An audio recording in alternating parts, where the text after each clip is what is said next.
Hi guys, welcome to be banker. स्वागत है आपका आज की क्लास में। आज की वीडियो में मैं हूं प्रीति मैम और आज मैं लेकर के आ गई हूं आपके लिए एक और नई जबरदस्त वाली क्लास। क्या होने वाली है आज की क्लास? तो आज सबसे ज्यादा उपयोग होने वाले शब्दों के बारे में पढ़ने वाले हैं। ये वो शब्द हैं जो इनका इस्तेमाल आपको करना है वाक्य बनाते वक्त। ये बहुत ज्यादा महत्वपूर्ण है। वाक्यों को सही तरीके से बनाने में इनका बहुत बड़ा रोल होता है। तो इन शब्दों को आपको जानना ही है। मैं बताऊंगी कौन से हैं वो शब्द, उनका इस्तेमाल कैसे करें, ये सारी चीजें। चलिए शुरू करते हैं आज की क्लास। उसके पहले अगर चैनल पर नए हैं, पहली बार इस क्लास को देख रहे हैं, जल्दी से कर लीजिए चैनल को सब्सक्राइब करते वक्त बेल आइकॉन दबाना बिल्कुल मत भूलिएगा, ताकि जब भी हमारी कोई नई क्लास आए सबसे पहले आपको पता लग जाए। आप सीधे सीधे हमसे जुड़ सकते हैं इस व्हाट्सएप नंबर के जरिए हमारी बुक्स, हमारी ई बुक्स, हमारी पेड कोर्सेज के बारे में जानने के लिए। और ये वाली क्लास, इसके जैसी ढेरों क्लास डायरेक्टली अपने मोबाइल तक पाने के लिए आप कर सकते हैं हमें किसी भी सोशल मीडिया साइट्स पर फॉलो। तो चलिए शुरू करें आज की क्लास। तो सबसे पहला जो शब्द है हमारे पास वो है हैव टू। क्या शब्द है? Have to. मतलब जानिए, इसका मतलब है किसी भी वाक्य के अंत में अगर आपको ना है, नी है, ना पढ़ता है, नी पढ़ती है, ये दिख जाए तो उस वाक्य में हैव टू का इस्तेमाल होगा। पर जानना जरूरी है कि हैव टू का इस्तेमाल जो है वो किन के साथ आप कर सकते हैं, यानी कि इसका रूल्स जानना जरूरी है। तो हैव टू का जो इस्तेमाल है वो आई यू वी दे के साथ आप कर सकते हैं। किसके साथ कर सकते हैं? आई यू वी और दे के साथ कर सकते हैं। इस्तेमाल देखिए, मुझे जाना है, आई हैव टू गो, या आप बोल सकते हैं मुझे जाना पड़ता है। एक ही बात है, इन दोनों का वाक्यों का मतलब जो है वो एक ही जैसा है। मुझे जाना है, आई हैव टू गो, मुझे जाना पड़ता है, आई हैव टू गो। बढ़ते हैं आगे। अगला है हैज टू। हैज टू मतलब जान लीजिए, ना है, नी है, ना पढ़ता है, नी पढ़ती है। इसका इस्तेमाल होगा ही, शी, इट और किसी भी नाम के साथ। जी हाँ, तो अब हैव टू और हैज टू में क्या डिफरेंस है? डिफरेंस भाई यही है कि हैव टू और हैज टू का इस्तेमाल में डिफरेंस है। हैव टू का इस्तेमाल आपका आई यू वी दे के साथ होता है। हैज टू का इस्तेमाल जो है ही, शी, इट और किसी भी नाम के साथ होता है। बढ़ते हैं आगे, इस्तेमाल देखते हैं। ही हैज टू गो, उसे जाना है या उसे जाना पड़ता है, एक ही बात है। उसे जाना है या उसे जाना पड़ता है। He has to go. अगला है हमारे पास हैड टू। क्या है? HAD, हैड, साथ में है टू, हैड टू। मतलब जान लीजिए, मतलब है ना था, ना थी, नी थी, ना पढ़ता था, नी पढ़ती थी, ना पढ़ा, ना पढ़ी। ठीक है, ये दिखेगा हैड टू। किसी भी वाक्य के अंत में अगर आपको ये दिख जाए तो यहां पे हो जाएगा क्या? Had to. इस्तेमाल किसके किसके साथ होगा? इस्तेमाल होगा I you we they, he, she, it और किसी भी नाम के साथ। ठीक है, हैड टू किसी के साथ भेदभाव नहीं करता, हैड टू सबके साथ इस्तेमाल होता है। तो हैड टू का इस्तेमाल आप सबके साथ कर सकते हैं। चलिए देखते हैं कैसे इस्तेमाल करेंगे। मुझे पढ़ना था या मुझे पढ़ना पड़ा, एक ही बात है। मुझे पढ़ना था या मुझे पढ़ना पड़ा। I had to study, I had to study. अगला शब्द है हमारे पास विल बी। विल के साथ लग गया बी, बन गया विल बी। विल बी का मतलब होता है रहा होगा, रहे होंगे, रही होगी। क्या होता है मतलब विल बी का? रहा होगा, रहे होंगे, रही होगी। इस्तेमाल होगा आई, ही, शी, इट किसी भी नाम के साथ और यू, वी, दे इन सब के साथ इस्तेमाल होगा। ठीक है, चलिए अब इस्तेमाल देखते हैं। ही विल बी स्टडिंग, वह पढ़ रहा होगा या वो स्टडी कर रहा होगा। वो पढ़ रहा होगा या वह स्टडी कर रहा होगा। He will be studying. Will have, अगला शब्द है हमारे पास विल हैव। मतलब जानिए, किसी भी वाक्य के अंत में अगर आपको दिखे चुका होगा, चुके होंगे, चुकी होगी, क्या दिखना चाहिए? चुका होगा, चुके होंगे, चुकी होगी। इस्तेमाल होगा I you we they, he, she, it और किसी भी नाम के साथ विल हैव का इस्तेमाल। चलिए इस्तेमाल देखते हैं। ही विल हैव स्टडीड, वह पढ़ चुका होगा। He will have studied. वह पढ़ चुका होगा. He will have studied. अगला शब्द है हमारे पास would be. क्या है शब्द हमारे पास अगला? हमारे पास है would be. मतलब जानिए. रहे होंगे, रहे होगे, रही होगी या रहा होगा. रहे होंगे, रहे होगे, रही होगी या रहा होगा. इस्तेमाल देखिए. He would be coming. वह आ रहा होगा. He would be coming. वह आ रहा होगा. He would be coming. अगला शब्द है हमारे पास could be. क्या शब्द है? could be. मतलब जान लीजिए. हो सकता था या हो सकता है. दोनों ही तरीकों से इस्तेमाल होता है, लेकिन ये पॉसिबिलिटी दिखाता है, संभावना दिखाता है. क्या दिखाता है? पॉसिबिलिटी दिखाता है, संभावना दिखाता है. चलिए इस्तेमाल देखते हैं. He could be in the hospital. वह अस्पताल में हो सकता है. He could be in the hospital. वह अस्पताल में हो सकता है. ये क्या दिखा रहा है? ये संभावना दिखा रहा है. He could be in the hospital. वह अस्पताल में हो सकता है. अगला शब्द है हमारे पास must be. क्या शब्द है? must be. मतलब जान लीजिए. must be का इस्तेमाल होता है अवश्य किया जाना चाहिए, ऐसे करके. must be का इस्तेमाल अवश्य किया जाना चाहिए. चलिए इस्तेमाल देखते हैं. He must be arrested.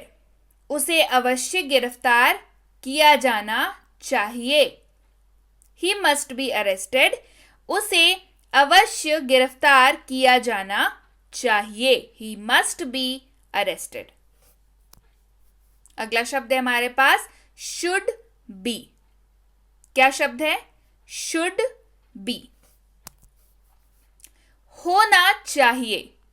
should be मतलब होता है होना चाहिए. इस्तेमाल देखिए. He should be at home. उसे घर पर होना चाहिए. He should be at home. उसे घर पर होना चाहिए. He should be at home. अगला शब्द है will have to. क्या है? will have to. मतलब जानिए. ना होगा या ना पड़ेगा. ना होगा या ना पड़ेगा. ये दोनों ही अगर किसी वाक्य में आपको दिखे तो आप उस वाक्य में will have to का इस्तेमाल कर सकते हैं. I will have to go. मुझे जाना होगा. I will have to go. मुझे जाना होगा. I will have to go. अगला है could have. क्या है शब्द हमारे पास? could है और साथ में लगा हुआ है have. could have. सकता था, सकती थी, सकते थे. सकता था, सकती थी, सकते थे. ये क्षमता को दिखाता है.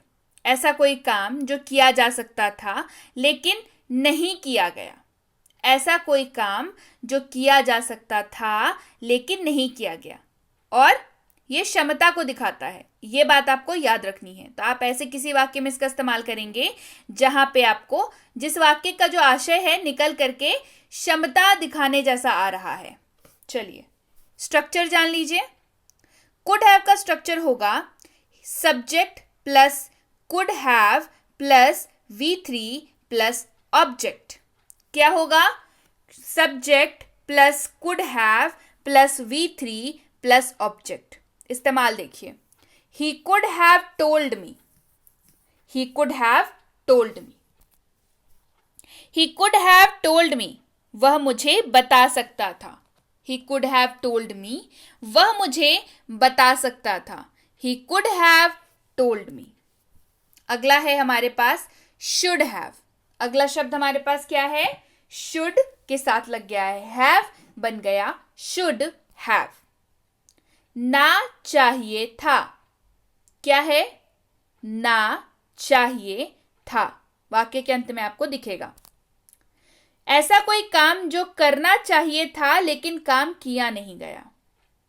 ऐसा कोई काम जो करना चाहिए था लेकिन काम नहीं किया गया। स्ट्रक्चर जान लेते हैं। शुड हैव का स्ट्रक्चर होगा subject plus should have plus verb 3। इस्तेमाल देखिए। ही शुड हैव गॉन, उसे जाना चाहिए था। ही शुड हैव गॉन, उसे जाना चाहिए था। He should have gone. अगला शब्द है हमारे पास वुड हैव। वुड के साथ लग गया है have, would have. Would have का मतलब क्या होता है? चुका होता या होगा। चुका होता या होगा। किसी कार्य के होने की संभावना थी लेकिन उसे नहीं किया गया। किसी कार्य के होने की संभावना थी लेकिन उसे नहीं किया गया। स्ट्रक्चर जान लीजिए। Subject plus would have plus verb का तीसरा रूप। Subject plus would have plus verb का तीसरा रूप। आई वुड हैव रीच्ड, मैं पहुंच चुका होता। आई वुड हैव रीच्ड, मैं पहुंच चुका होता। I would have reached. अगला शब्द है मस्ट हैव। मस्ट हैव, जरूर पास होना चाहिए। ये क्या है? जरूर पास होना चाहिए। स्ट्रक्चर जान लीजिए। Subject plus must have plus object. Subject plus must have plus object. आपके पास एक कार जरूर होनी चाहिए। You must have a car. आपके पास एक कार जरूर होनी चाहिए। You must have a car. बढ़ते हैं आगे। अगला शब्द है मे हैव। क्या शब्द है अगला? May have. पास हो सकता है। पास हो सकता है क्या जताता है? संभावना।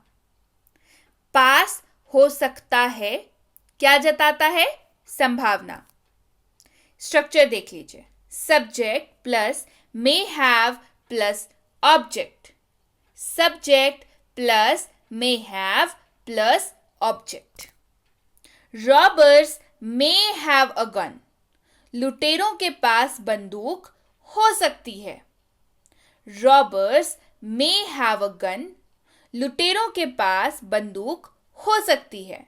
Robbers may have a gun. अगला है कैन हैव। शब्द क्या है? कैन के साथ लगा हैव, बन गया कैन हैव। पास हो सकता है अर्थ होता है इसका, और ये क्षमता दिखाता है, कैपेबिलिटी दिखाता है, किसी भी चीज को ओन करने का क्षमता दिखाता है। स्ट्रक्चर देख लीजिए। Subject plus can have plus object. Subject plus can have plus object. They can have a car. उनके पास कार हो सकती है। They can have a car. उनके पास कार हो सकती है। They can have a car समर्थता दिखा रहा है, कैपेबिलिटी दिखा रहा है। ठीक है, चलिए बढ़ते हैं आगे। तो ये थी आज की क्लास कैसी लगी कमेंट करके जरूर बताइएगा। क्लास पसंद आई है तो लाइक और शेयर तो बनता है, जल्दी से कर दीजिए लाइक, कर दीजिए शेयर, पहुंचा दीजिए इस क्लास को उन सब तक जिनको भी इस क्लास की ज़रूरत है। और नहीं किया है चैनल को अगर अभी तक सब्सक्राइब तो जल्दी से कर लीजिए। इसके साथ ही आपके सामने है बेसिक प्लस स्पोकन इंग्लिश की किताब। ये इसकी कोर्स जो है ये 15 दिनों की फ्री स्पोकन इंग्लिश की कोर्स है जो करा रखी है चैनल पे। हो चुकी है ये कोर्स कंप्लीट। वो कोर्स अगर आपने अभी तक नहीं देखी है उसमें आपको मिल जाएगा क्लास 1 से लेकर के क्लास 15 तक। आप उसकी प्लेलिस्ट जो है डिस्क्रिप्शन बॉक्स में लिंक है, वहां से ले सकते हैं। कमेंट सेक्शन में लिंक पिन किया हुआ है, वहां से ले सकते हैं। इस वीडियो के एंड में आपको लिंक मिल जाएगा, आप वहां से ले सकते हैं। या फिर आप इस नंबर पर व्हाट्सएप करके भी उस कोर्स को अपने लिए मंगा सकते हैं। और कोर्स को मंगाने के साथ ये जो किताब है उसी कोर्स पर बेस्ड है, यानी कि जो भी आपको उस कोर्स में मिलता है आपको इस किताब में मिल जाएगा। तो ये ई बुक और ये कोर्स अगर आपने अभी तक नहीं मंगाई है, अगर आपको अभी तक नहीं मिली है, तो इस व्हाट्सएप नंबर पर करना है आपको मैसेज लिख करके, मुझे बेसिक प्लस स्पोकन इंग्लिश की कोर्स और उसकी ई बुक चाहिए। तो आपको ये दोनों चीजें हमारी टीम द्वारा भेज दी जाएंगी। इसके साथ ही यह है मिनी स्पोकन इंग्लिश कोर्स। नाम इसका मिनी है, काम इसके बहुत बड़े बड़े हैं। इसमें आपको मिलता है दुनिया का हर वो वाक्य जिसका इस्तेमाल आप करते हैं अंग्रेजी बोलते वक्त, या जिसका इस्तेमाल आप कर सकते हैं अंग्रेजी बोलते वक्त। तो ये सारे वाक्य कैसे बनते हैं, इनका स्ट्रक्चर क्या होता है, कैसे इस्तेमाल होता है, रूल्स क्या होते हैं इनको बनाने के, ये सारी चीज़ें जो हैं आपको इस किताब में मिल जाती हैं और इसकी वीडियो कोर्स में मिल जाती हैं। तो इसमें आपको क्या करना है, अगर आपको अभी तक नहीं मिली है तो इस नंबर पर करना है व्हाट्सएप मैसेज लिख करके, मुझे मिनी स्पोकन इंग्लिश कोर्स और उसकी ई बुक चाहिए। तो आपको ये वीडियो कोर्स यानी कि एक सिंगल वीडियो जो है, ये 1 डे स्पोकन इंग्लिश कोर्स है, ये आपको वीडियो भेज दी जाएगी, साथ ही लिंक भेज दिया जाएगा, आप वहां से ई बुक ले सकते हैं। ठीक है, चलिए। इसके साथ ही ये 3 किताबें बहुत जल्द लॉन्च करने जा रही हूँ। एक होने वाली है हेल्पिंग वर्ब्स के ऊपर, एक होने वाली है डेली लाइफ सेंटेंसेस के ऊपर, एक होने वाली है डेली लाइफ वर्ड्स के ऊपर। साथ ही इन सबको मिला करके एक प्रॉपर किट तैयार करने वाली हूं, ताकि सीमाएं यानी कि बाउंड्रीज जो है अब बाधा ना रहे। किसी भी तरह की दिक्कत, इंटरनेट की दिक्कत है, भाई बहुत दूर रहते हैं, इंटरनेट नहीं मिलता है वहां पे, है ना, इस तरीके की दिक्कत जब आपको आए तो आप ये वाले किट के सहारे से घर पे बैठ करके अंग्रेजी बोलना आराम से सीख पाएं। इसकी व्यवस्था हो रही है, तो बहुत जल्द आपके लिए लॉन्च करने वाली हूँ 3 किताबें, साथ में किट भी। तो इसके लिए भी आपको व्हाट्सएप पे जुड़े रहना होगा और यूट्यूब चैनल पे भी जुड़े रहना होगा, ताकि आपको जब भी ये किताबें आ जाएं, जब भी ये किट आ जाए, आपको ज़रूर पता लग जाए। इसके साथ अगर आप जुड़ना चाहते हैं हमसे हमारे premium WhatsApp spoken English course में, ठीक है, नाम इसका प्रीमियम है, स्पोकन इंग्लिश की कोर्स है, ये प्रीमियम कोर्स है, व्हाट्सएप की सहूलियत पर इसको कराया जा रहा है। यानी कि आपके फ़ोन में व्हाट्सएप है तो ये कोर्स आप कर सकते हैं। इस कोर्स में आपको मिल जाती है 60 वीडियो लेक्चर्स, साथ में मिलता है आपको नोट्स, उसकी ई बुक, बहुत सारी चीज़ें, होमवर्क, रेगुलर चेकिंग होमवर्क की, डाउट क्लासेस, अगर आपको डाउट आ जाता है तो ये सारी चीज़ें मिल जाती हैं। तो आपको इस कोर्स से रिलेटेड, इस कोर्स से जुड़ा हुआ अगर कोई सवाल आपके दिमाग में हो तो आप व्हाट्सएप पर मैसेज करके पूछ सकते हैं। आपको हमारे प्रतिनिधि द्वारा इससे रिलेटेड हर बात जो है, हर जानकारी जो है वो दे दी जाएगी। इसके साथ ही इसकी अगली बैच कब शुरू हो रही है, उस बैच में आपको एडमिशन मिल सकती है या नहीं, ये ज़रूर पूछ लीजिएगा। साथ ही ये ज़रूर पूछ लीजिएगा कि अगर आपके लिए कोई डिस्काउंट भी अवेलेबल है कि नहीं, ठीक है, ज़रूर पूछ लीजिएगा। ये है basic English grammar course, grammar की कोर्स है, बेसिक से ग्रामर सिखाया जाता है, जीरो से सिखाया जाता है ग्रामर। आप हमेशा बोलते हैं ना मैम जीरो से सीखना है, तो ये कोर्स बिल्कुल वही वाली है। आप ऐसे किसी भी कॉम्पिटिटिव एग्जाम की तैयारी कर रहे हो तो आपको ग्रामर की बेसिक्स जरूर आनी चाहिए। ग्रामर की बेसिक्स जब तक आपको नहीं आएंगी ना, तब तक एडवांस ग्रामर आपके पल्ले नहीं पड़ेगा, नहीं समझ आएगा एडवांस ग्रामर। तो बेसिक पहले सही कर लीजिए, फिर एडवांस अपना आराम से हो जाएगा। तो इसकी इंक्वायरी भी आप स्क्रीन पे आ रही नंबर पर कर सकते हैं। बच्चों को अगर ग्रामर सिखाना आपको भी लगता है सरदर्द का काम, तो ये कोर्स बिल्कुल आपके लिए है। ये कोर्स बहुत इंटरैक्टिव है, बच्चों को खेल खेल में सिखाया जाता है, तो बच्चे बड़े आसानी से सीख लेते हैं। तो इसकी इंक्वायरी भी आप स्क्रीन पे आ रही नंबर पर कर सकते हैं। और अगर आप स्कूल जाने वाले बच्चे हैं या आपके बच्चे स्कूल जाते हैं और किसी भी क्लास में पढ़ते हो, किसी भी बोर्ड के स्टूडेंट हो, किसी भी स्कूल के स्टूडेंट हो, ये कोर्स बिल्कुल आपके लिए है। बच्चों के इंग्लिश के पेपर में राइटिंग सेक्शन यानी कि लेटर टू एडिटर, म्यूनसिपालिटी को लेटर, बिजनेस इंक्वायरी के लिए लेटर हो गया, dialogue writing, note making, report making, poster making, notice writing, ये सारी चीज़ें जो है इसमें कराई जाती हैं। साथ ही कराया जाता है ग्रामर भी। तो इसकी इंक्वायरी भी आप स्क्रीन पर आ रही नंबर पर कर सकते हैं। और अगर आप वाकई एक सीरियस एस्पिरेंट हैं जो ऐसे किसी भी कॉम्पिटिटिव एग्जाम की तैयारी कर रहे हो जिसमें अंग्रेजी पूछी जाती है, तो ये कोर्स बिल्कुल आपके लिए है। चाहे आपकी वोकैबलरी हो, चाहे आपका आरसी हो यानी कि रीडिंग कॉम्प्रिहेंशन, चाहे हो आपका लेटेस्ट पैटर्न का क्वेश्चंस, या हो आपका ग्रामर बेसिक से लेकर के एडवांस तक, ये सारी चीजें कराई जाती हैं। तो इसकी इंक्वायरी भी आप स्क्रीन पे आ रही नंबर पर कर सकते हैं। इंक्वायरी करते वक्त ध्यान रखेंगे कोर्स का नाम लिख करके इंक्वायरी भेजें, ताकि हमारे प्रतिनिधि आप तक सही समय पर सही जानकारी पहुंचा पाए। जानकारी मिलने में फिर भी 12 से 48 घंटों का वक्त लग जाता है, तो कृपया प्रतीक्षा करें, और अगर मैसेज कर दिया है बिल्कुल निश्चिंत हो जाएं, आपको रिप्लाई जरूर मिलेगा। Clear? So yes guys, that's it for today. Thank you so much for watching. Stay tuned to Be Banker.